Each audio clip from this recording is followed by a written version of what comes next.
세계적인 애창곡인 즐거운 나의 집, 홈 스위트 홈이라는 곡이 있죠. 이런 가사가 있습니다. 즐거운 곳에서는 나로라 하여도 내 쉴 곳은 작은 집, 내 집뿐이니 내 나라 내 기쁨 길이 쉴 곳도 꽃피고 세우는 집, 내 집뿐이요. 여러분, 이 노래를 부를 때마다 어머니의 품 같은 그런 안식을 이렇게 떠오르게 하는데요. 그런데 아이러니하게도 이 곡을 지은 이 존 하워드 펜이라는 분은 한 번도 가정을 가져보지 못한 그러한 분이었다고 합니다. 이 노래를 지을 때도 프랑스 파리의 한적한 곳에서 동전 하나 없어가지고 참 어려움을 겪는 그 피폐한 삶 가운데 즐거운 집을 그리며 이 가사를 썼다고 합니다. 현대인들의 삶을 가만히 보면 너무나도 우리는 피로에 지쳐 있는 삶을 살고 있음을 보게 됩니다. 그래서 한병철 교수가 쓴 피로 사회에서 이렇게 주장하고 있습니다. 자신의 능력과 성과를 드러내야 하는 자기 과시적인 사회에서 인간은 경쟁으로 말미암아 소진되고 늘 피로하다라고 이야기하고 있습니다. 그래서 쉼과 안식이 필요하다는 것이죠. 그래서 캐나다에 있는 리전트 칼리지의 영성신학자인 마르바 던이라는 분이 우리가 진정한 안식을 얻기 위해서는 이 네 가지를 꼭 해야 된다고 합니다. 첫 번째는 멈추라고 이야기해요. 우리의 지친 모든 삶은 이제 잠깐 멈추라고 이야기합니다. 그리고 쉬라고 합니다. 쉬고요. 세 번째는 받아들이라라고 이야기하는데요. 뭘 받아들여야 지금의 모든 상황을 받아들일 뿐만 아니라 우리는 영적으로 안식 얻기 위해서는 예수님을 받아들여야 된다. 그리고 마지막 네 번째는 향연, 그 예수님을 통해서 삶의 즐거움을 회복하고 얻어야 된다라고 이야기하고 있습니다. 복염과 열대 가운데 우리가 살고 있지만 주님 안에서 참된 안식과 쉼을 누리며 우리에게도 더욱 영적인 회복이 있어야 할 줄로 믿습니다. 오늘 말씀은 엘리야 선지자의 탈진과 회복에 대한 말씀입니다. 갈멜산에서 850대 1의 영적인 대싸움이 있었습니다. 그러니까 850명의 바알 선지자와 아세라 선지자 그리고 엘리야 선지자의 영적 싸움이 있었어요. 어느 사람, 누가 믿는 신이 참 신인가 우리 한번 내기해보자 하고 각자의 단을 쌓고 그 단 위에 불이 임할 때 그 신이 참 신임을 서로 겨루었던 거죠. 여러분, 엘리야라는 말에는요, 하나님은 여호와는 하나님이시다라는 그런 의미를 가지고 있습니다. 엘리야가 이렇게 하나님의 능력을 힘입어서 그렇게 850명 대 1의 싸움에서 엘리야의 제단에 불이 임함으로 하나님이 살아계심을 보여줬고 하나님이 참 하나님심을 모든 사람에게 알려주었던 것입니다. 그런가 하면 3년 6개월 동안 메마른 땅에 비를 내리게 하는 그런 놀라운 기적의 역사도 일으켰던 거죠. 이로 인해서 바알 선지자 450명을 즉결해서 처단하고요. 그리고 하나님이 참 신임을 많은 사람들에게 알렸던 것이죠. 그런데 이 소식이 북이스라엘 왕 이세벨 여왕에게 들어갔던 거예요. 이세벨 여왕은 바알 선지자를 섬기는 자였어요. 그래서 가만히 둘 수가 없죠. 사환을 보내서 내가 반드시 엘리야 너를 죽이겠다라고 협박했던 거예요. 그 말을 듣자 엘리야가 죽음의 공포 가운데 휩싸이게 됩니다. 그래서 저 북쪽에 있던 갈멜산에서 저 유대 남쪽에 있는 브엘사바까지 단숨에 도망을 치기 시작해요. 그것도 불안해서 그 더 남쪽 네게부 사막으로 들어가서 그곳에서 도피 생활하는데요. 그런데 그곳에 한 사막의 나무 아래서 쉼을 얻게 되었던 것입니다. 죽음의 도피와 과로와 피로와 이 탈진 가운데 있는 그에게 하나님께서 그를 위로해 주시고 그 나무에서 다시 회복하시는 역사가 일어나게 되었던 것입니다. 그러므로 우리가 일상과 사역에 지쳐 탈진의 삶을 살아가고 있을 때 우리가 어떻게 하면 영적으로 다시 회복할 수 있을 것인지 오늘 또 주시는 말씀을 통해 주님의 음성을 듣고 그렇게 순종함으로 주 안에서 영적인 회복을 경험하는 저와 여러분 되시기를 주님의 이름으로 축복합니다.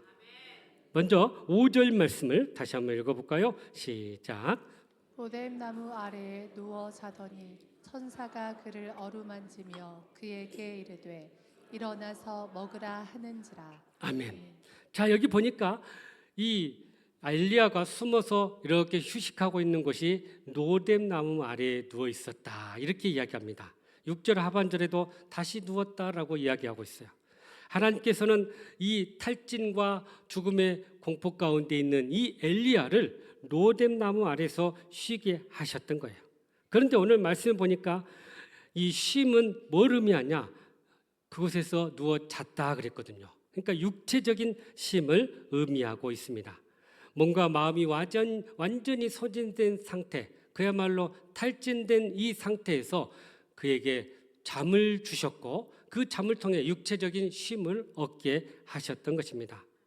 여기 나오는 로뎀 나무는요, 3 내지 6m 정도 되는 높이의 나무이고요, 가시와 잎사귀가 아주 많은 그런 나무였습니다. 그래서 사막 지역에 잘 자라는데 특히 사막의 나그네들이 이 나무 밑에서, 이 그늘 밑에서 그렇게 종종 쉬었다고 합니다.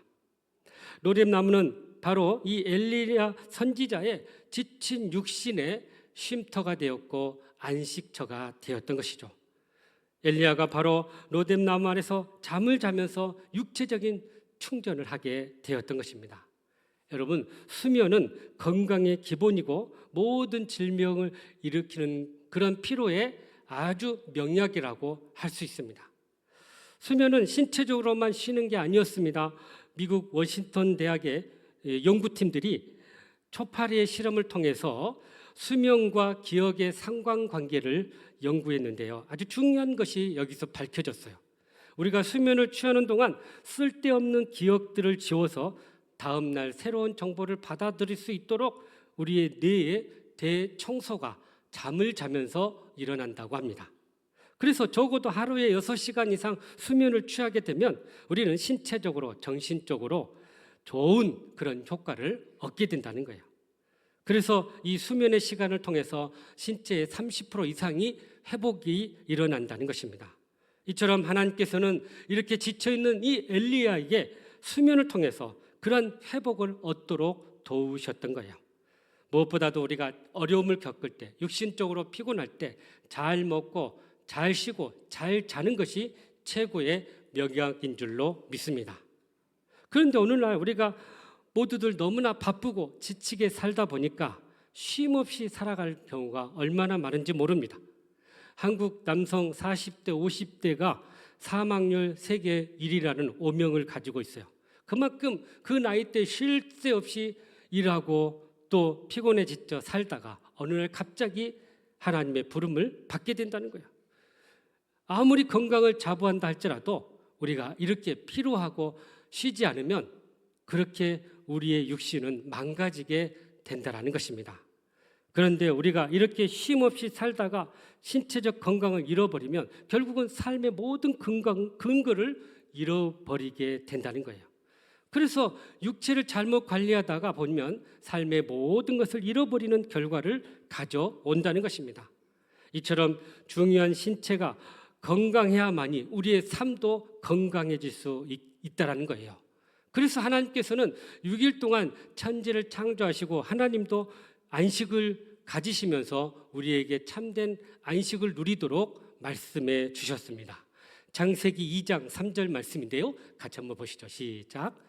하나님이 그 일곱째 날을 복되게 하사 거룩하게 하셨으니 이는 하나님이 그 창조하시며 만드시던 모든 일을 마치시고 그날에 안식하셨음이니라. 아멘. 자, 여기 보면 안식하다라는 말이 히브리어로 샤바트라는 말인데요, 이게 고난이 없이 평안하다 그런 말도 있고요, 일을 멈추고 쉬다 그런 안식의 의미도 가지고 있어요. 그러니까 하나님 안에서의 영적인 쉼을 이 안식을 통해서 얻게 된다는 거예요. 그래서 우리가 성경적인 안식은요, 행동을 멈추고 우리의 삶을 이렇게 돌아보는 시간을 갖는 것입니다. 그래서 육체적으로나 마음으로나 영적으로 쉼을 갖는 것을 의미하고 있다는 거예요. 여러분, 안식처로서의 집을 의미하지만요, 이 성전은 우리의 영혼의 안식처라고 이야기합니다. 그래서 성경은 우리에게 말하죠, 우리의 몸이 하나님의 성전이라는 거예요. 그래서 건강해야만이 우리의 사명도 감당할 수 있다라는 것입니다. 그래서 우리는 6일 동안 열심히 일하고 하나님께서 쉬셨던 것처럼 우리도 쉼을 통해서 육신적으로나 마음적으로 충전과 회복을 우리가 해야 한다라는 것이죠. 그래서 안식일에 우리는 주일을 잘 지킬 뿐만 아니라 육신적인 쉼 또 마음의 쉼을 누려야 할 줄로 믿습니다. 어떤 분이 약국을 운영했는데요. 주변 약국이 주일은 같이 돌아가면서 쉬자고 이렇게 약속을 했답니다. 그래서 한 달에 한 번 그가 이렇게 이제 약국 문을 주일에 열었는데요. 이 문제로 인해서 아내와 종종 다툼이 있었어요. 그런데 사실 이 주일날 열면요, 다른 날에 비해서 훨씬 매상이 오른다는 거예요. 왜냐하면 다른 데 다 문을 닫고 그거 한 곳만 열어놓으니까 그 약국이 더 잘 되더라는 거예요. 그러니까 이것은 아주 달콤한 유혹이 아닐 수가 없었어요. 그래서 당번 주일에 아침 일찍 교회 가서 예배 드리고 그리고 오전에 9시부터 문을 열어서 그렇게 하루를 이렇게 시작하면요, 그만큼 아주 이익이 설솔했다는 거죠. 그런데 신앙의 아내는 이것이 잘못됐다는 거예요. 그래서 주일날 문을 닫고 하나님 앞에 온전히 주일을 지킵시다 하고 서로 논의하다가 결국은 그렇게 하기로 마음을 먹었어요. 그래서 다른 약국과 얘기를 하고 사정을 이야기하고 자기는 주일날 열지 못하겠습니다 하고는요, 주일날 이제 온전히 예배를 드리고 그렇게 주일을 섬겼는데요. 그런데 놀라운 일이 생겨요. 그렇게 여유 있게 생활을 하다 보니까 주일날 섬기기도 하고 봉사도 하고 또 가족 모임도 하고 오래간만에 친구들도 만나고 그래서 삶의 여유가 생기기 시작하더라는 거예요. 그런데 더 놀라운 것은요, 이 주일날 일을 하지 않으면 그 전날 토요일이나 월요일에 더 매상이 올라가서 주일날 안 해도 굳이 그렇게 크게 어려움을 겪지 않았다는 거예요. 그러니까 하나님께서 그렇게 하나님의 말씀대로 사니까 그들의 모든 필요를 채워 주시더라는 거예요. 우리가 한 주간 거룩한 주일을 지키는 것도 중요하고요.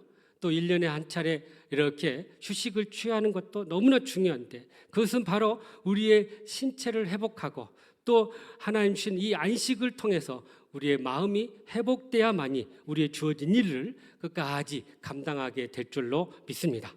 그래서 우리는 적절하게 쉼과 안식을 통해서 우리의 주어진 사명들을 온전히 감당하게 되는 것입니다. 그러므로 이 무더운 여름 주님 안에서 쉼과 안식을 통해서 육체적인 강건함을 회복하는 저와 여러분 되시기를 주님의 이름으로 축복합니다. 계속해서 우리 5절 말씀을 다시 한번 읽어볼까요? 시작. 오뎀나무 아래에 누워 자더니 천사가 그를 어루만지며 그에게 이르되 일어나서 먹으라 하는지라. 아멘. 자, 여기 중반절에 이런 표현이 나오죠. 천사가 그를 어루만지다. 이 어루만지다라는 원어를 보니까요, 부드럽게 접촉하다 또는 손을 대다 그런 의미를 가지고 있습니다. 그러니까 이건 뭘 의미하냐면 하나님께서 천사를 통해서 지친 엘리야의 마음을 직접 만져주시고 위로해 주셨다는 거예요. 그러니까 이것은 은혜의 접촉이고 또 회복의 접촉임을 이야기하고 있습니다. 이렇게 멀리 도망온 이 엘리야를 하나님은 책망하지 않고 왜 사명 감당하지 못하냐고 질책하지 않고 그의 마음을 위로해주고 다듬어 줬다는 거예요. 그러니까 이 만져주심으로 말미암아 그의 마음의 위로를 얻게 하고 다시 새 힘을 얻게 하는 그런 은혜를 주셨다는 거죠. 여러분, 엘리야가 이렇게 이세벨의 죽음의 위협의 그런 협박을 받았을 때 그의 마음이 무너졌던 거예요. 육체만 무너진 게 아니라 마음도 무너지게 되면요, 삶의 의욕도 잃어버리고 결국은 사명도 잃어버리게 된다는 것입니다. 성경에는요, 이 마음이라는 것을 단순히 감정이라고 말하지 않습니다. 그래서 구약의 히브리어는 마음을 레부다라고 이야기하는데요. 레부라는 말은 생각하고 판단하고 그 다음에 결단하고 의지적인 그런 삶의 중심을 이 레부라고 이야기합니다. 그러니까 엘리야가 무너졌다는 것은 바로 그의 삶의 중심이 무너졌다는 거예요. 의지가 꺾여버렸다는 거예요. 그러니 하나님의 사명을 어떻게 감당할 수 있겠습니까? 그때 하나님께서는 천사를 보내어 그를 어루만져 주셨던 거죠. 마음을 위로해 주셨던 거예요. 신약에도 이 마음을 헬라어로 카르디아라고 하는데요. 여기에는 아까 구약의 그 의미와 더불어 양심과 감정이라는 말이 더 추가되어 있어요. 그래서 우리의 양심과 감정이 이렇게 회복돼야만이 또 우리도 힘있게 주의 사명을 감당하는 거예요. 그러기에 하나님께서 엘리야를 어루만져 주셨다는 것은 그의 몸을 깨워줄 뿐만 아니라 그의 삶의 중심인 마음을 회복하게 하셔서 다시 믿음으로 일어나게 하셨던 것입니다. 우리도 인생을 살다 보면 엘리야처럼 마음이 무너질 때가 종종 있어요. 감정도 상하고 믿음도 흔들리고 의욕도 사라지고 그러다 보니까 사명까지 다 잃어버리는 경우가 있다는 것입니다. 그때 하나님은 그 은혜의 손을 우리에게 펼쳐주셔서 우리의 마음을 위로해 주신다는 거예요. 그 하나님의 손길이 우리의 마음의 중심에 닿아졌을 때 두려움은 평안으로 바뀌게 되고 낙심은 새로운 사명으로 다시 회복되게 된다는 것입니다. 이렇게 하나님은 엘리야를 어루만져 주신 후에 다시 사명의 길로 불러주셨던 것이죠. 이처럼 하나님의 회복은 언제나 마음을 만져주시는 것부터 시작된다는 것입니다. 하나님은 엘리야의 마음을 이해해 주시고 받아주시고 위로해 주시고 다시 힘을 불어 넣어 주셨어요. 여러분, 우리가 누군가로부터 얼마나 수고합니까 하고 어깨를 톡톡 받게 되고요, 등을 톡톡 하면요 참 위로를 얻게 되잖아요. 그런 은혜를 얻게 되었다는 거예요. 오늘날 많은 사람들이 이렇게 각박하고 힘든 상황 속에서 이리 저리고 저리 치면서 많은 상처와 아픔 가운데 살아가는 것을 보게 돼요. 그래서 마음이 다들 상해 있어요. 실패로 인한 상한 마음, 또 사람의 말로 인한 상처, 또 배신으로 인한 그런 깨어진 마음, 고통, 이런 모든 것들이 해결되지 않고 그 마음이 우리 안에 담겨져 있다 보니까 이 상처의 마음이 때때로 우리가 믿음을 갖고 신앙생활을 한다 하면서도 부정적인 언어로 나타나고 비판적인 삶으로 감정의 말을 쏟아낼 때가 얼마나 많은지 모릅니다. 그래서 우리는 믿음의 삶을 살면서도 이 상처난 마음이 치유가 되고 회복돼야만이 진정한 온전한 회복이 일어난다는 사실이에요. 여러분, 살면서 감정의 응어리를 우리가 가지고 살아갈 때가 많은데요, 이것을 예수 앞에 내려놓고 우리가 이것들을 풀어야만이 진정한 마음의 회복이 일어나게 될 줄로 믿습니다. 그래서 시편 147편 3절에 이렇게 말씀하시는데요, 한번 읽어보죠. 시작. 상심한 자들을 고치시며 그들의 상처를 싸매시는도다. 아멘. 하나님은 우리의 상한 마음을 고쳐주시고 우리의 상처를 싸매 주신다고 말씀합니다. 여기 고치시다, 싸매시다, 이것은 다 하나님께서 우리의 내면의 모든 마음과 상처를 치유하신다라는 의미를 가지고 있습니다. 헨리 나유인의 상처 입은 치유자라는 책에서 이런 이야기가 나와요. 어떤 사람이 사회에서 큰 상처와 고통을 겪고요, 수도원에 이렇게 들어왔어요. 사람들이 그에게 많은 그런 위로도 말하고 또 충고도 하고 설교도 해줬지만 그의 마음은 전혀 위로가 되지 않았어요.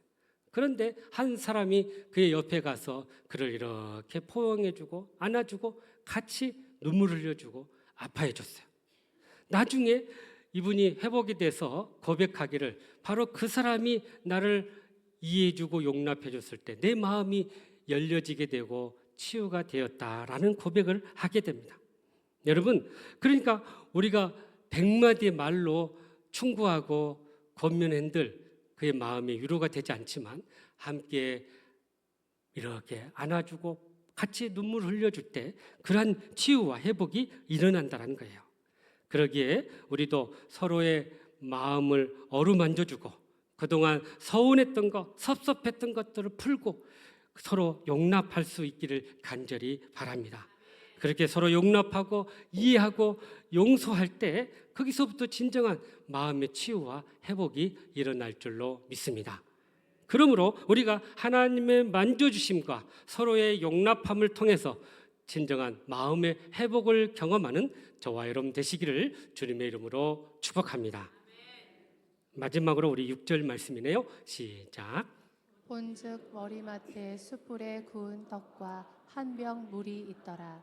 이에 먹고 마시고 다시 누웠더니. 아멘. 자, 하나님께서 천사를 통해 숯불에 구운 떡 한 덩이와 그리고 물 한 병을 먹도록 해 주셨어요. 자고 일어나니까 그렇게 예비되어 있는 거예요. 그러니까 하나님께서 이 엘리야를 회복하기 위해서 미리 이 음식을 준비해 주셨어요. 하나님의 은혜는 이렇게 준비되어 주신다는 거예요. 여러분, 우리가 힘들고 고통 가운데 있다 할지라도 참 소망이 있는 것은 하나님의 이 회복이 미리 지금부터 준비되어 있다는 거야. 그래서 우리가 그 은혜를 경험할 때 다시 믿음으로 일어나게 될 줄로 믿습니다. 그런데 여러분, 여기 숯불에 구운 떡과 한 병의 물이 나오는데 이것은 단순히 한 끼의 식사가 아니라는 거죠. 하나님께서 지친 엘리야를 회복하기 위한 은혜의 상징이었어요. 그러니까 앞서 잠을 통해서 육체적인 쉼을 얻게 했고요. 그리고 마음을 어루만져 주시면서 그의 마음을 회복하게 했고요. 그리고 바로 이 구운 떡과 물 한 병은 아주 중요한 영적 상징을 의미한다는 거예요. 이 떡은 바로 생명의 떡이신 예수 그리스도이고요. 이 물은 생수이신 예수 그리스도를 상징하고 있다는 거예요. 단순히 육체적인 또는 문자적인 의미로만이 아니라 우리가 이것을 영적으로 해석한다면 이것이 영적인 회복을 위한 도구라는 것을 우리에게 말씀해 주고 있습니다. 그래서 마태복음 4장 4절에 이렇게 말씀하시네요. 시작. 예수께서 대답하여 이르시되 기록되었으되 사람이 떡으로만 살 것이 아니요 하나님의 입으로부터 나오는 모든 말씀으로 살 것이라 하였느니라 하시니. 아멘. 자, 우리가 살아갈 때 떡으로만 육체적인 생명을 위해서 사는 게 아니라 하나님의 말씀이 있어야 우리의 영이 산다. 이렇게 말씀해 주고 있어요. 그래서 이 구운 떡은 육체적인 떡뿐만 아니라 우리의 영의 말씀을 의미하고 있다라는 사실입니다. 또 한 절 우리가 더 봐야 될 게 요한복음 7장 38절 39절입니다. 시작. 나를 믿는 자는 성경의 이름과 같이 그 배에서 생수의 강이 흘러나오리라 하시니 이는 그를 믿는 자들이 받을 성령을 가리켜 말씀하신 것이라. 아멘. 주님께서 우리에게 생수의 그 은혜를 주시는데 그 생수의 은혜는 뭘 상징하냐? 바로 성령을 상징한다고 말씀해요. 그러니까 결국 이 구운 떡과 물은 하나님의 말씀과 성령을 상징한다는 거예요. 그것을 먹어야 우리가 진정한 영적인 회복을 경험하게 된다는 사실입니다. 다시 말하면 엘리야 선지자가 영적으로 회복되기 위해서 꼭 필요한 것은 육체적인 쉼뿐만 아니라 마음의 그런 위로뿐만 아니라 바로 이 영적인 회복이 있어야 되는데 그것은 바로 하나님의 말씀과 성령을 통해서 회복된다는 사실입니다. 바로 이것을 경험했을 때 그가 다시 일어나 힘을 얻고 40주야를 가서 하나님의 산 호렙산에 이르게 되었다라고 이야기합니다. 그리고 마지막으로 그 사명을 감당하게 되었던 거죠. 이처럼 지친 현대를 살아가는 우리도 말씀과 성령으로 영적인 은혜를 경험할 때 우리의 영적인 그런 은혜가 회복되게 될 줄로 믿습니다. 육체적 회복도 마음의 치유도 필요하지만 무엇보다도 바로 이 영적인 회복이 가장 필요하다는 것입니다. 그것은 하나님의 말씀이고 성령인 것입니다. 우리가 이 말씀과 성령을 통해서 회복될 때 범사가 잘 되고 또 형통하는 그런 은혜가 있게 될 줄로 믿습니다. 엘리야는 갈멜산에서는 불을 내려주신 하나님을 경험했습니다. 그러나 이 로뎀 나무 아래에서는 숯불에 떡을 주시고 또 물을 주시며 위로해 주시는 치유의 하나님을 경험했던 것입니다. 갈멜산의 하나님은 능력의 하나님이었지만 이 로뎀 나무 아래에서의 하나님은 위로와 사랑의 하나님이셨던 거예요. 여러분, 인생에서도 갈멜산 같은 승리도 우리가 경험하지만 때때로 로뎀 나무 아래에서 우리를 위로해 주시고 회복해 주시는 그 하나님의 은혜를 경험해야 할 줄로 믿습니다. 아까 우리가 부른 우리 찬양대의 찬양 가사예요. 이런 가사가 나오네요. 십자가 그늘 아래에서 내 영이 쉬게 하소서. 그것은 바로 이 로뎀나무 아래서 쉬는 엘리야처럼 우리도 로뎀나무와 이 십자가의 그늘 앞에서 주님의 위로하심과 은혜를 경험할 때 우리는 더욱더 영적으로 충만하여 우리의 사명을 온전히 감당하게 될 줄로 믿습니다. 언젠가 제가 청년들과 함께 호주에 있는 예배 컨퍼런스에 참여한 적이 있습니다. 세계적으로 유명한 영적 지도자들의 말씀을 듣고 또 아주 뛰어난 그런 영적인 찬양들을 통해서 많은 정말 은혜와 회복을 경험하게 됐는데요. 찬양할 때마다 너무 기뻐가지고 막 뛰면서 기쁨으로 찬양하는 그런 성령의 기름 부으심을 순간순간 경험했는데요. 그런데요, 마지막 예배 때 이런 행사를 했어요. 예배 사역자들이 이렇게 조그마한 병을 하나 가져와서 거기에 있는 기름을 각 사람들에게 발라주고 기도해주고 말씀을 주셨어요. 근데 저도 그 말씀을 이렇게 기름을 이렇게 붙여서 말씀을 받게 됐는데 저한테 이런 말씀을 해줘요. 주님께서 당신의 고난을 다 아십니다. 주님이 당신과 함께 하십니다. 이 짧은 말 안에 그동안 제 마음 가운데 이렇게 매여 있던 것이 울컥하면서 막 눈물이 이렇게 흐르더라고요. 이것을 흔히 우리는 어노인팅이라고 하는데요. 그렇게 주님의 성령의 기름 부으심이 우리의 마음 가운데 임하고 우리의 마음을 이렇게 만져주시니까 주님이 나와 함께 하셨구나. 당시만 해도 제가 사역적으로 많이 지쳐 있었고 힘들어 있었을 때였어요. 그런데 이 어노인팅을 통해서 주님이 나에게 위로해 주시는 그 말씀, 내가 너와 함께하고 있다. 우리가 그렇게 말씀 듣고 그렇게 참 기도하면서 들었던 말씀이지만 그날따라 저희 마음 가운데 이렇게 그 말씀이 너무나도 강력하게 다가왔던 것입니다. 그 은혜를 입었을 때 우리가 다시 믿음으로 일어나게 되었고 영적으로 회복되었고 이전보다 더 크게 주의 사명을 감당하게 되었던 기억이 있습니다. 사랑하는 성도 여러분, 그러니까 우리의 모든 삶에도 바로 이러한 어노인팅, 주님의 위로하심과 또 주님의 치유하심이 있어야 할 줄로 믿습니다. 그러므로 말씀과 성령을 통해 영적인 회복을 경험하여서 더욱더 뜨겁게 주의 사명을 감당하기를 간절히 바랍니다. 사랑하는 성도 여러분, 나만의 로뎀나무 아래서 회복하기를 원하십니까? 그렇다면 오늘 주신 말씀처럼 먼저 주님 안에서 쉼과 은혜를 누리고 육체적인 강건함을 회복할 수 있기를 간절히 바랍니다. 또한 하나님의 만져주심과 서로의 용납함으로 마음의 치유를 경험할 수 있기를 간절히 바랍니다. 나아가서 말씀과 성령을 통해서 영적인 회복을 경험할 수 있기를 간절히 바랍니다. 그리하여서 우리에게 주신 사명을 더욱더 뜨겁게 감당하여 승리하는 저와 여러분 되시기를 주님의 이름으로 축복합니다. 기도하겠습니다. 사랑과 은혜가 풍성하신 하나님, 참으로 우리의 육신과 마음과 영적이 피폐해진 이 상황 속에서 다시 한번 말씀을 통해 회복할 수 있도록 은혜 주심을 감사합니다. 주 안에서 우리의 육신과 우리의 마음이 회복되고 말씀과 성령을 통해 영적인 회복을 통해 이전보다도 더 뜨겁게 주의 사명을 감당하는 저희들 되게 하여 주시옵소서. 예수님의 이름으로 기도하옵나이다. 아멘.